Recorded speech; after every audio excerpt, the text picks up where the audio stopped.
Nu redz, tas ir tas slavenais Falkirk Wheel, jeb Falkirkas ritenis,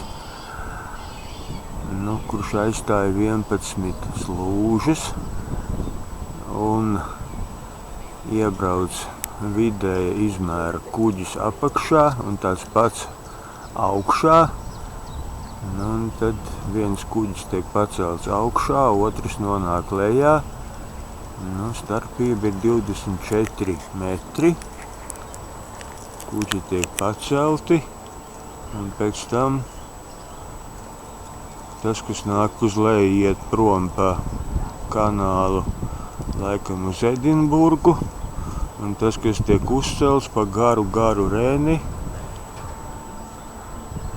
aiziet uz kanālu, kas ved, cik saprotu, uz Glasgowu.